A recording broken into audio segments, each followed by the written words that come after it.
International Data Encryption Algorithm.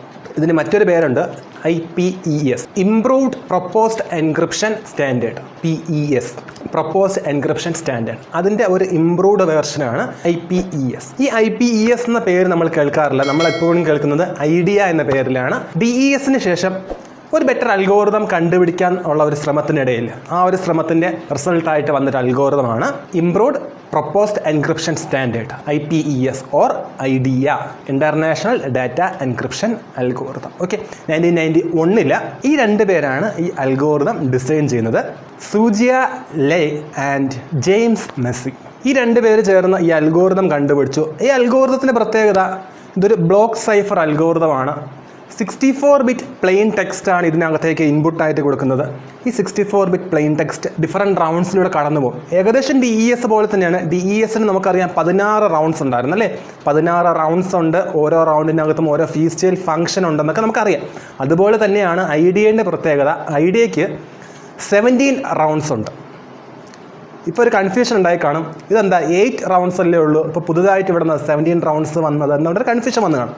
പലരും പഠിക്കുന്നത് 8 rounds എന്നായിരിക്കും, ചിലർ പഠിച്ചേക്കുന്നത് 8.5 റൗണ്ട്സ് എന്നായിരിക്കും. ഇത് രണ്ടും അല്ല, സത്യത്തിൽ 17 റൗണ്ട്സ് ആണ്. 17 റൗണ്ട്സിനകത്ത് റൗണ്ട് 1, റൗണ്ട് 2 ഈ രണ്ട് റൗണ്ട് കൂടെ ചേർത്തിട്ടാണ് 8 റൗണ്ട്സിൻ്റെ ഒന്നാമത്തെ റൗണ്ട്. ഓക്കെ, റൗണ്ട് 3, റൗണ്ട് 4 ഈ രണ്ട് റൗണ്ട് ചേരുമ്പോഴേക്കും എന്തായി, 8 റൗണ്ട്സിൽ രണ്ടാമത്തെ റൗണ്ടായി. അതായത് 2 റൗണ്ട്സ് ചേർത്തിട്ട് ഒരു റൗണ്ടാക്കി മാറ്റി. അങ്ങനെ മിനിമൈസ്ഡ് ആക്കി വെക്കുന്ന ഒരു മോഡലാണ് നമ്മൾ പഠിക്കുന്ന 8 റൗണ്ട് എന്ന് പറയുന്നത്. 8 identical rounds plus 1 output transformation round. ഇതാണ് നമ്മൾ സാധാരണ പഠിക്കുന്നത്. അതിനകത്ത് ഓരോ റൗണ്ടിനകത്തും 2 റൗണ്ട്സ് ഉണ്ട്. ഒരു ഓഡ് റൗണ്ടും ഒരു ഈവൻ റൗണ്ടും ഉണ്ട്. ഓക്കെ, ഇങ്ങനെ ടോട്ടൽ 17 റൗണ്ട്സ് ഉണ്ട്. അതെന്താണെന്ന് വിശദമായിട്ട് നമുക്ക് ഈ വീഡിയോയിൽ നോക്കാം. എല്ലാവർക്കും എൻ്റെ വീഡിയോയിലേക്ക് സ്വാഗതം. DESൽ 64-ബിറ്റ് പ്ലെയിൻ ടെക്സ്റ്റ് ആയിരുന്നു. 64-ബിറ്റ് പ്ലെയിൻ ടെക്സ്റ്റിനെയാണ് നമ്മൾ ഡിഫറെൻറ്റ് റൗണ്ട്സിലൂടെ കടത്തി വിട്ടിട്ട് ഫൈനലി 64-ബിറ്റ് സൈഫർ ടെക്സ്റ്റ് ആക്കിയിരുന്നതെങ്കിൽ ഐഡിയക്കകത്ത് 64-ബിറ്റ് പ്ലെയിൻ ടെക്സ്റ്റ് ആണ്. ഈ 64-ബിറ്റ് പ്ലെയിൻ ടെക്സ്റ്റിനെ 4 ബ്ലോക്സ് ആയിട്ട് ഡിവൈഡ് ചെയ്യും. 4 ബ്ലോക്സ് ആയിട്ട് ഡിവൈഡ് ചെയ്യുന്ന സമയത്ത് ഓരോ ബ്ലോക്കിൻ്റെ അകത്തും സൈസ് എത്രയാണെന്ന് വന്നേക്കുന്നത്, 16 ബിറ്റ്സ് ആവും. P1, P2, P3, P4 ഓരോ പ്ലെയിൻ ടെക്സ്റ്റിനകത്തും 16 ബിറ്റ്സായി മാറും.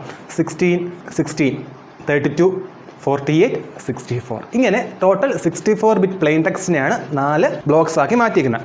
ഈ 4 ബ്ലോക്സ് ആണ് P1, P2, P3, P4 എന്ന് പറഞ്ഞിട്ട് താഴേക്ക് റൗണ്ടിലേക്ക് കടന്നു പോകുന്നത്. ഫൈനലി നമുക്ക് എന്ത് കിട്ടും, ഈ 4 പ്ലെയിൻ ടെക്സ്റ്റ് ട്രാൻസ്ഫോം ചെയ്ത് 4 സൈഫർ ടെക്സ്റ്റായി മാറുന്നു. C1, C2, C3 and C4. Okay, ഞാൻ നേരത്തെ പറഞ്ഞായിരുന്നു 17 റൗണ്ട്സ് ഉണ്ടെന്ന് പറഞ്ഞു. ഈ 17 റൗണ്ട്സ് നമുക്ക് ആദ്യമേ പഠിക്കാനായിട്ട് കുറച്ച് ബുദ്ധിമുട്ട് വരും. നിങ്ങൾ പലരും പഠിച്ച് വെച്ചിരിക്കുന്നത് 8 റൗണ്ട്സ് എന്നായിരിക്കും. സോ ഞാൻ ആദ്യം ആ 8 റൗണ്ട്സ് വെച്ചിട്ട് വർക്കിംഗ് പറഞ്ഞു തരാം. അത് കഴിഞ്ഞിട്ട് 17 റൗണ്ട്സ് ആക്കി എക്സ്പാൻഡ് ചെയ്ത് പറഞ്ഞു തരാം. ഇവിടുത്തെ കീ സൈസ് 128 ബിറ്റ്സ് ആണ്, അത് മറക്കണ്ട. ഈ 128 ബിറ്റ്സിൽ എത്ര കീസ് ജനറേറ്റ് ചെയ്യുമെന്നറിയോ, 52 കീസ് ജനറേറ്റ് ചെയ്യും. 128 ബിറ്റ്സിൽ നിന്ന് 52 സബ് കീസ് ജനറേറ്റ് ചെയ്യുന്ന സമയത്ത് ഓർത്തിരിക്കേണ്ട ഒരു കാര്യമുണ്ട്, ഓരോ സബ് കീൻ്റെയും സൈസ് വന്നിട്ട് 16 ബിറ്റാണ്. 8 ഐഡൻറ്റിക്കൽ റൗണ്ട്സിനകത്ത് ഓരോ റൗണ്ടിനകത്തും, അതായത് റൗണ്ട് 1-നകത്ത് 6 സബ് കീസ് കടത്തിവിടും. K1, K2, K3, K4, K5, K6 ഇത്രയും കീസാണ് റൗണ്ട് 1-നകത്തേക്ക് കടന്നു പോകുന്നതെങ്കിൽ റൗണ്ട് 2-ൽ വരുന്ന സമയത്ത് K7 മുതൽ K12 വരെയുള്ള കീസായിരിക്കും കടന്നു പോകുന്നത്. അങ്ങനെ 8 ഐഡൻറ്റിക്കൽ റൗണ്ട്സ് ഉണ്ടെന്ന് പറഞ്ഞു. 8 ഐഡൻറ്റിക്കൽ റൗണ്ട്സിലേക്ക് 48 കീസ് കടന്നു പോകും. ദെൻ ഒരു ഔട്ട്പുട്ട് ട്രാൻസ്ഫർമേഷൻ റൗണ്ട് വരുന്നുണ്ട്. അതിനകത്തേക്ക് 4 കീസാണ് വരുന്നത്. 49, 50, 51 ആൻഡ് 52 ഈ 4 സബ് കീസ് ആയിരിക്കും ഇതിനകത്തേക്ക് കടന്നു പോകുന്നത്. ഓക്കെ, ഐഡിയയുടെ സ്ട്രക്ചറിലേക്ക് വരുന്ന സമയത്ത് 64-ബിറ്റ് പ്ലെയിൻ ടെക്സ്റ്റിനെയാണ് ഡിവൈഡ് ചെയ്തിട്ട് 16 ബിറ്റ്സുള്ള 4 ബ്ലോക്സ് ആക്കി വെച്ചേക്കുന്നത്. ഈ 4 പ്ലെയിൻ ടെക്സ്റ്റിനെയാണ് ഡിഫറെൻറ്റ് റൗണ്ട്സിലുള്ള 8 ഐഡൻറ്റിക്കൽ റൗണ്ട്സ് ഫൈനലി ഒരു ഔട്ട്പുട്ട് ട്രാൻസ്ഫർമേഷൻ, അതാണ് ഹാഫ് റൗണ്ട് ആയിട്ട് കൺസിഡർ ചെയ്യുന്നത്. 8.5 റൗണ്ട്സിലൂടെ കടത്തിവിട്ട് 4 സൈഫർ ടെക്സ്റ്റ് ഫോം ചെയ്യുന്നത്.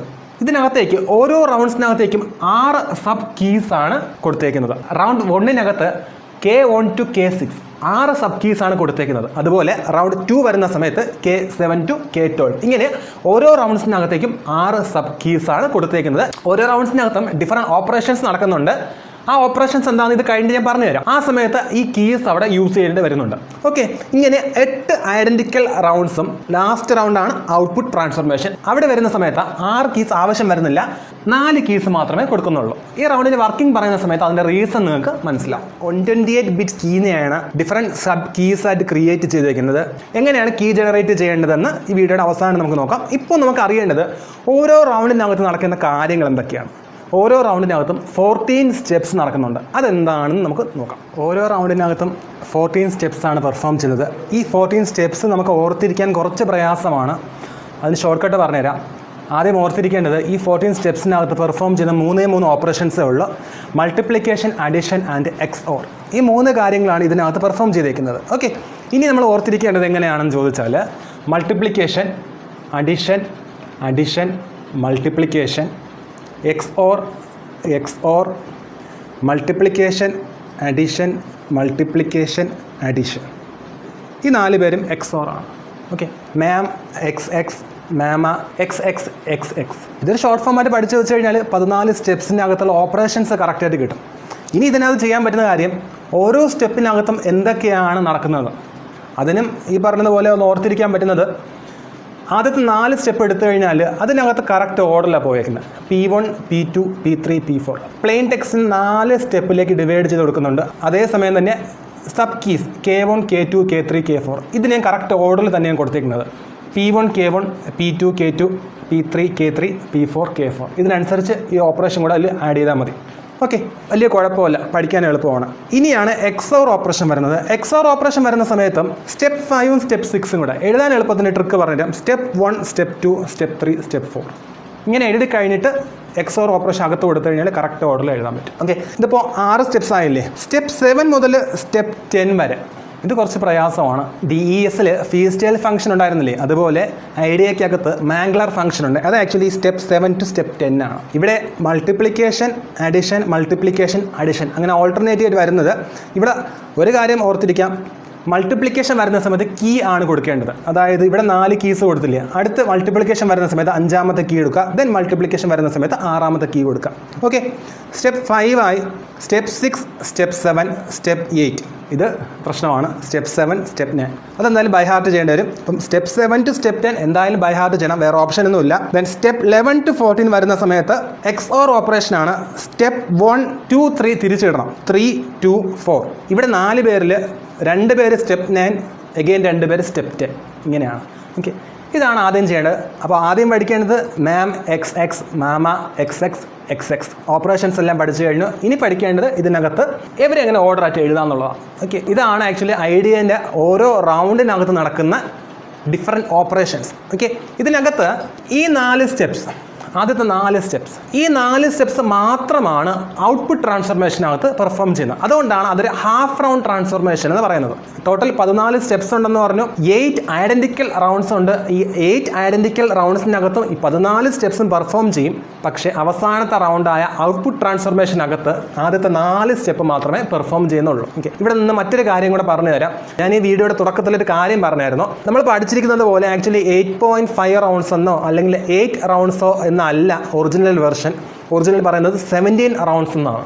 ഈ 17 റൗണ്ട്സിനെയാണ് ചുരുക്കി 8 റൗണ്ട്സ് അല്ലെങ്കിൽ 8.5 റൗണ്ട്സ് എന്ന് പഠിച്ചു വെച്ചേക്കുന്നത്. എന്താണ് 17 റൗണ്ട്സ് എന്ന് ചോദിച്ചു കഴിഞ്ഞാൽ 17 റൗണ്ട്സിനകത്ത് ഫസ്റ്റ് റൗണ്ടിനകത്ത് ഇതുവരെയും സെക്കൻഡ് റൗണ്ടിനകത്ത് ഇതുവരെയും പെർഫോം ചെയ്യും. തേർഡ് റൗണ്ട് ആവുന്ന സമയത്ത് ഈ 4 സ്റ്റെപ്സ് പെർഫോം ചെയ്യും. ഫോർത്ത് റൗണ്ട് ആവുന്ന സമയത്ത് ഇത്രയും പെർഫോം ചെയ്യും. ഇങ്ങനെയാണ് 17 റൗണ്ട്സിനകത്ത് നടക്കുന്നത്. പക്ഷേ നമ്മൾ പഠിക്കുന്നത് സാധാരണ 8 റൗണ്ട്സ് വെച്ചിട്ടാണ്. 8 റൗണ്ട്സിനകത്ത് വരുന്ന സമയത്ത് ഇത്രയും കാര്യങ്ങൾ ഒരു റൗണ്ടിനകത്ത് പെർഫോം ചെയ്യുന്നുണ്ട്. അതായത് 17 റൗണ്ട്സിനകത്തുള്ള റൗണ്ട് 1ഉം റൗണ്ട് 2ഉം കൂടെ ചേർത്ത് വെച്ചിട്ടാണ് ഇവിടെ ഒരു റൗണ്ടിനകത്ത് പഠിക്കുന്നത്. അങ്ങനെ 8 റൗണ്ട്സായി. ലാസ്റ്റ് വരുന്ന റൗണ്ടിനകത്ത് ഈ 4 സ്റ്റെപ്സ് വരുന്നുള്ളൂ. കാരണം എന്താ, അത് ഓഡ് റൗണ്ടാണ്. ഓഡ് റൗണ്ടിനകത്ത് ഇത് മാത്രമേ വരുന്നുള്ളൂ. ഈവൻ റൗണ്ട്സിനകത്ത് ഇത്രയും കാര്യങ്ങൾ വരും. ഓക്കെ, 17 റൗണ്ട്സിനകത്ത് 9 ഓഡ് റൗണ്ട്സും 8 ഈവൻ റൗണ്ട്സും വരുന്നുണ്ട്. ഇതിനകത്ത് ഓഡ് റൗണ്ട്സിനകത്ത് 4 കീസാണ് കൊടുക്കുന്നതെങ്കിൽ ഈവൻ റൗണ്ട്സിനകത്ത് 2 കീസ് ആയിരിക്കും കൊടുത്തേക്കുന്നത്. ഓക്കെ, ഓഡ് റൗണ്ട്സിനകത്ത് 4 കീസ് കൊടുക്കുന്നുണ്ടെങ്കിൽ ഈവൻ റൗണ്ട്സിനകത്ത് 2 കീസ് ആയിരിക്കും കൊടുത്തേക്കുന്നത്. ഈ സബ് കീസ് ഇതിനകത്തേക്ക് പാസ് ചെയ്യുന്ന കാര്യം പറഞ്ഞായിരുന്നു. ഈ സബ് കീസ് എങ്ങനെ ജനറേറ്റ് ചെയ്യുന്നു അതാണ് അടുത്ത് നോക്കേണ്ടത്. 128 ബിറ്റ് കീ വെച്ചിട്ടാണ് സബ് കീസ് ഫോം ചെയ്യുന്നത്. ഓരോ റൗണ്ടിലേക്കും 6 സബ് കീസാണ് ഇൻസേർട്ട് ചെയ്യുന്നത്. ഓരോ സബ് കീയുടെ സൈസ് വന്നിട്ട് 16 ബിറ്റ്സ് ആണ്. അതായത് K1 എന്ന സബ് കീൻ്റെ സൈസ് 16 ബിറ്റ്സ് ആണ്. K2ന് 16 ബിറ്റ്സ് അപ് ടു K6 വരെ ആവുന്ന സമയത്ത് 96 ബിറ്റ്സ് റൗണ്ട് 1ന് തന്നെ ആയിക്കഴിഞ്ഞു.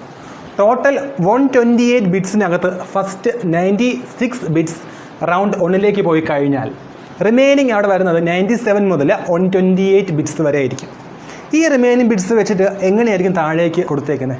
128 ബിറ്റ്സിനകത്ത് ഓരോ റൗണ്ടിനകത്തേക്കും 6 സബ് കീസ് കൊടുക്കുമെന്ന് പറഞ്ഞു. ഒരു സബ് കീൻ്റെ സൈസ് 16 ബിറ്റ് ആണ്. അങ്ങനെ 6 സബ് കീസാണ് ഒരു റൗണ്ടിനകത്തേക്ക് കിടക്കുന്നത്. അതായത് K1 അതിനകത്തേക്ക് 16 ബിറ്റ്സ്, K2വിനകത്ത് റിമൈനിങ് 60 ബിറ്റ്സ്, K3 അത് കഴിഞ്ഞിട്ട് വരുന്ന 16 ബിറ്റ്സ് അപ് ടു K6 വരുന്ന സമയത്ത് 128 ബിറ്റ്സിനകത്തുള്ള ഫസ്റ്റ് 96 ബിറ്റ്സ് ഇതിനകത്തേക്ക് വരും. 6 സബ് കീസിനകത്തേക്ക് വരും. സെക്കൻഡ് റൗണ്ടിലേക്ക് പോകുന്ന സമയത്ത് 97 മുതൽ 128 വരെയുള്ള ബിറ്റ്സ് ആണ് ഇനി അൺയൂസ്ഡ് ബിറ്റ്സ് ആയിട്ട് വന്നേക്കുന്നത്. ആദ്യത്തെ 96 ബിറ്റ്സും ഈ റൗണ്ടിനകത്തേക്ക് യൂസ് ചെയ്ത് കഴിഞ്ഞു. സോ ഈ അൺയൂസ്ഡ് ബിറ്റ്സ് നമ്മൾ എടുത്തു കഴിഞ്ഞാൽ ഇതിനകത്ത് 32 ബിറ്റ്സ് വരുന്നുണ്ട്. ഈ 32 ബിറ്റ്സിനെ ഡിവൈഡ് ചെയ്ത് കഴിഞ്ഞാൽ ഇവിടെ 16, ഇവിടെ 16. ആദ്യത്തെ 2 സബ് കീ K7, K8 ഈ 2 സബ് കീസിന് വേണ്ടിയിട്ടുള്ള 16 + 16 32 ബിറ്റ്സ് നമ്മുടെ കയ്യിലുണ്ട്. K9 മുതൽ K12 വരെയുള്ള ബിറ്റ്സ് ഇനി എങ്ങനെ കണ്ടുപിടിക്കാം? അതിനുവേണ്ടി ചെയ്യുന്നത് ഈ 128 ബിറ്റ്സ് ഉണ്ടല്ലോ, ഈ 128 ബിറ്റ്സിനെ എടുക്കും. അതിനകത്ത് ഫസ്റ്റ് 25 ബിറ്റ്സിന് ഒരു ലെഫ്റ്റ് സർക്കുലർ ഷിഫ്റ്റ് ചെയ്യും. ലെഫ്റ്റ് സർക്കുലർ ഷിഫ്റ്റ് ചെയ്യുന്ന സമയത്ത് 26th ബിറ്റ് ഫസ്റ്റ് വരും. 26, 27 അപ് ടു 128 വന്ന് കഴിഞ്ഞിട്ട് അതിന് ശേഷമായിരിക്കും 1, 2, 3 അപ് ടു 25 വരെ പോകുന്നത്. K9, 10, 11, 12 ഈ സബ് കീസൊക്കെ നമുക്ക് ഇവിടെ നിന്ന് പ്രൊഡ്യൂസ് ചെയ്യാം. അതുകൂടാതെ അടുത്ത റൗണ്ടിലേക്ക് വരുന്ന കീസും ഇതിനകത്ത് നിന്ന് കിട്ടും. അങ്ങനെ എന്ത് ചെയ്യാം? ഓരോ റൗണ്ടിലേക്ക് ആവശ്യമായിട്ടുള്ള കീസ് ഇതിനകത്ത് വെച്ചിട്ട് എന്ത് ചെയ്യുക? 25 bits first 25 bits left circular shift ചെയ്യുന്നതിലൂടെ ഓരോ റൗണ്ടിലേക്കും വരുന്ന പുതിയ പുതിയ കീസ് നമുക്ക് പ്രൊഡ്യൂസ് ചെയ്യാൻ പറ്റും. ഇങ്ങനെയാണ് ഓരോ റൗണ്ടിലേക്കും കീസ് കൊടുക്കുന്നത്. ടോട്ടൽ 52 കീസ് ഇങ്ങനെ പ്രൊഡ്യൂസ് ചെയ്യുന്നുണ്ട്. ഔട്ട്പുട്ട് ട്രാൻസ്ഫർമേഷനിൽ വരുന്ന സമയത്ത് അവിടെ 4 സ്റ്റെപ്സ് വരുന്നുള്ളൂ. കഴിഞ്ഞ റൗണ്ട്സിനകത്ത് ഐഡൻറ്റിക്കൽ റൗണ്ട്സിനകത്തൊക്കെ 14 സ്റ്റെപ്സ് ഉണ്ടായിരുന്നു പറഞ്ഞു. അതിനകത്ത് ആദ്യത്തെ 4 സ്റ്റെപ്സ് മാത്രമാണ് ഈ ഔട്ട്പുട്ട് ട്രാൻസ്ഫർമേഷനിൽ വരുന്നത്. Multiplication, addition, addition, multiplication. Last റൗണ്ടിലെ റിസൾട്ടാണ് P1, P2, P3, P4. അതിനെയാണ് ആക്ച്വലി അത് പ്ലെയിൻ ടെക്സ്റ്റ് എന്ന് പറയാൻ പറ്റത്തില്ല, അത് സൈഫറായി മാറി വരുന്നുണ്ട്. ലാസ്റ്റ് കിട്ടിയ റിസൾട്ട് എന്താണോ അതിനെയാണ് ഈ സ്റ്റെപ്പ് 1, സ്റ്റെപ്പ് 2, സ്റ്റെപ്പ് 3, സ്റ്റെപ്പ് 4ലേക്ക് കടത്തി വിട്ടേക്കുന്നത്. ഇവിടെ യൂസ് ചെയ്യുന്ന കീസ് വന്നിട്ട് 4 പേരാണ്. 49, 50, 51, 52 ഈ 4 കീസാണ് ഇതിനകത്തേക്ക് പാസ് ചെയ്യുന്നത്. ഓക്കെ, ഐഡിയക്കകത്ത് 8 റൗണ്ട്സ് വെച്ചിട്ടാണ് നിങ്ങൾ പഠിക്കുന്നതെന്നുണ്ടെങ്കിൽ 8 റൗണ്ട്സ് കഴിഞ്ഞ് ഫൈനലി വരുന്ന ഔട്ട്പുട്ട് ട്രാൻസ്ഫർമേഷൻ ഇതാണ്. 8.5 റൗണ്ട്സ് എന്ന് പഠിച്ചിരിക്കുന്ന ആൾക്കാർക്ക് 8 റൗണ്ട്സ് കഴിഞ്ഞിട്ട് ലാസ്റ്റ് കാണുന്ന ഹാഫ് റൗണ്ട് ഇതാണ്. ഇനി 17 റൗണ്ട്സ് വെച്ചിട്ടാണ് പഠിച്ചേക്കുന്നതെന്നുണ്ടെങ്കിൽ 17th റൗണ്ടാണ് ഈ കാണുന്നത്. ഇതൊരു ഓഡ് റൗണ്ടാണ്. ഔട്ട്പുട്ട് ട്രാൻസ്ഫർമേഷനിൽ യൂസ് ചെയ്യുന്നത് ഓഡ് റൗണ്ട്സ് ആണ്. ഐഡിയയുടെ ഡീക്രിപ്ഷനിൽ വരുന്ന സമയത്ത് എൻക്രിപ്ഷൻ പോലെ തന്നെയാണ് ഡീക്രിപ്ഷൻ പെർഫോം ചെയ്യേണ്ടത്. പക്ഷേ അതിനകത്ത് യൂസ് ചെയ്യുന്ന കീസിൻ്റെ ഓർഡർ നേരെ തിരിച്ചാണ്. കീസിൻ്റെ ഓർഡർ ഇൻവേർട്ട് ചെയ്തു പോകും. അതുപോലെ തന്നെ ഓഡ് റൗണ്ട്സിനകത്തുള്ള കീസ് നേരെ റിവേഴ്സാണ്. അതായത് K1, K2, K3, K4 അതിന് പകരം K49 to K52 ആയിരിക്കും യൂസ് ചെയ്യുന്നത്. അപ്പോൾ K5, K6ന് പകരം യൂസ് ചെയ്യുന്നത് K47, K48 ആയിരിക്കും. ഐഡിയനെ കുറിച്ച് ഇന്നത്തെ വീഡിയോയിൽ പറഞ്ഞിരുന്നത് international data encryption algorithm or improved proposed encryption standard 1991 design ചെയ്തേക്കുന്നത്. DESന് പകരമായിട്ട് കൊണ്ടുവന്നൊരു അൽഗോരിതം എന്ന് വേണമെങ്കിൽ നമുക്ക് അതിനെ പറയാം. ഇവിടെ 64 ബിറ്റ് പ്ലെയിൻ ടെക്സ്റ്റ് ആയിരുന്നു. 128 ബിറ്റ് കീസ് ആണ് ഇതിനകത്തേക്ക് പാസ് ചെയ്യുന്നത്. 16 ഐഡന്റിക്കൽ റൗണ്ട്സും ലാസ്റ്റ് റൗണ്ട് ഒരു ഔട്ട്പുട്ട് ട്രാൻസ്ഫോർമേഷൻ, അങ്ങനെ 17 റൗണ്ട്സ് ആണ് ഇതിനകത്ത് കടന്നു പോകുന്നത്. പലരും പഠിച്ചു വെച്ചേക്കുന്നത് 17 റൗണ്ട്സ് ആയിരിക്കില്ല, 8.5 റൗണ്ട്സ് എന്നായിരിക്കും. 8.5 റൗണ്ട്സ് ഉദ്ദേശിച്ചത് 17 റൗണ്ട്സിൽ 2 റൗണ്ട്സിനെ ജോയിൻ ചെയ്താണ് 16 റൗണ്ട്സിനെ 8 റൗണ്ട്സ് ആക്കി മാറ്റി ലാസ്റ്റ് റൗണ്ട് ഔട്ട്പുട്ട് ട്രാൻസ്ഫോർമേഷൻ. അങ്ങനെയാണ് 8.5 റൗണ്ട്സ് എന്ന് പഠിച്ചേക്കുന്നത്. ഓരോ റൗണ്ടിനകത്തേക്കും 6 കീസ് ആണ് പാസ് ചെയ്യുന്നത്. കീന്റെ സൈസ് വന്നിട്ട് 16 ബിറ്റ്സ് ആണ്. പ്ലെയിൻ ടെക്സ്റ്റിനെ 4 ബ്ലോക്സ് ആക്കി ഡിവൈഡ് ചെയ്യുന്നുണ്ട്. 16 ബിറ്റ്സ് ഉള്ള 4 ബ്ലോക്സ് ആക്കി ഡിവൈഡ് ചെയ്യുന്നുണ്ട്. P1, P2, P3, P4. ഇതിനെയാണ് ഫൈനലി സൈഫർ ടെക്സ്റ്റ് ആക്കി കൺവേർട്ട് ചെയ്തെടുക്കുന്നത്. റൗണ്ടിനകത്തേക്ക് വരികയാണെന്നുണ്ടെങ്കിൽ ഓരോ റൗണ്ടിനകത്തും 14 സ്റ്റെപ്സ് ഉണ്ടായിരുന്നു. MAAM, XX, MAAM, CMA XX XX 14 സ്റ്റെപ്സിലൂടെയാണ് ഓരോ റൗണ്ടും കടന്നു പോകുന്നത്. 3 ഓപ്പറേഷൻസ് ആണ് അതിനകത്ത് വന്നേക്കുന്നത്. Addition, multiplication, XOR. 14 സ്റ്റെപ്സിനകത്ത് ആദ്യത്തെ 4 സ്റ്റെപ്സ് ആണ് ഓഡ് റൗണ്ട്സ് എന്ന് പറയുന്നത്. റിമൈനിങ് 10 സ്റ്റെപ്സ് ആണ് ഈവൻ റൗണ്ട്സ് എന്ന് പറഞ്ഞിരിക്കുന്നത്. ഇതിനകത്ത് സ്റ്റെപ്പ് 7 to 10 ഇതിനെയാണ് മാംഗ്ലർ ഫംഗ്ഷൻ എന്ന് വിളിക്കുന്നത്. DESനകത്ത് ഫീസ്റ്റേൽ ഫംഗ്ഷൻ ഉണ്ടായിരുന്നു, അതുപോലെ ഇവിടെ സ്റ്റെപ്പ് 7 to 10 ആണ് മാംഗ്ലർ ഫംഗ്ഷൻ എന്ന് വിളിക്കുന്നത്. ഫൈനലി ഔട്ട്പുട്ട് ട്രാൻസ്ഫോർമേഷനിൽ വരുന്ന സമയത്ത് ഓഡ് റൗണ്ട്സ് മാത്രമാണ് അതിനകത്തേക്ക് അപ്ലൈ ചെയ്തേക്കുന്നത്. ആ ഔട്ട്പുട്ട് ട്രാൻസ്ഫോർമേഷൻ റിസൾട്ട് ആയിട്ട് നമുക്ക് എന്ത് കിട്ടുന്നുണ്ട്? സൈഫർ ടെക്സ്റ്റ് കിട്ടുന്നുണ്ട്. ഓക്കെ, മറ്റൊരു വീഡിയോയുമായി നമുക്ക് വീണ്ടും കണ്ടുമുട്ടാം. Till then bye.